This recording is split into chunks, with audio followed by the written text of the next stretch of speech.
equality, education, empowerment.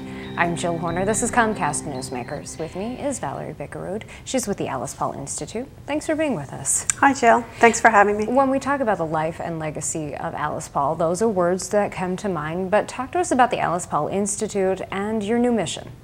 Yes, we have updated our mission for 2012. It's been quite a while since we've changed the mission.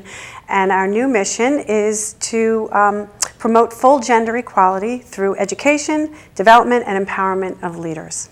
Now, when we talk about what you do as an organization, it's far-reaching, but give us an idea as to how you work to really incorporate that mission into the lives of women and girls.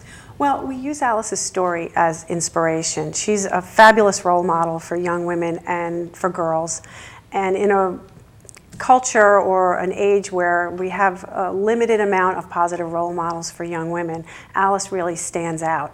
And that's evidenced by our Girls Advisory Council members. They're a group of high school girls that choose to be involved in the Alice Paul Institute, primarily because they see Alice as a fabulous role model. And why do they see her in that capacity? She was a woman that fought for many different causes, primarily to get women the right to vote. But why is she such an important example for young women today?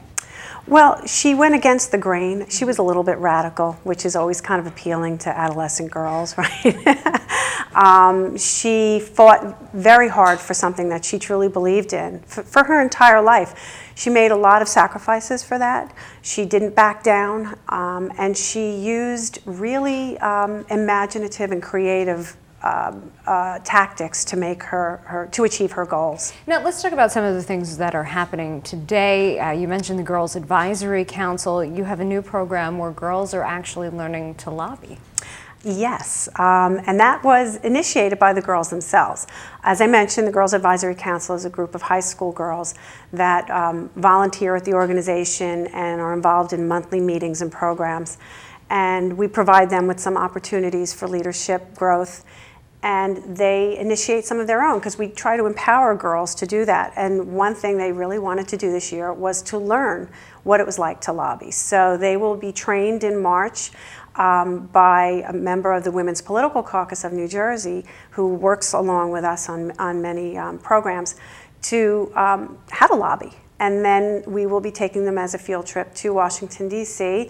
It just so happens it's the 40th anniversary of the passage of the Equal Rights Amendment in Congress. So they'll be celebrating that by lobbying to pass the Equal Rights Amendment again in 2012. Now, in addition to programs for girls, you have programs available for educators as well. Absolutely. We have history programs and leadership programs. And Women's History Month is in March, and we have some new opportunities for educators. One is Alice at a Glance. It's a DVD biography of Alice. It's a short 15-minute biography about her life and her work. And there's curriculum packets for lesson plans 6th through 12th grade that teachers can access online at a very reasonable educator's rate.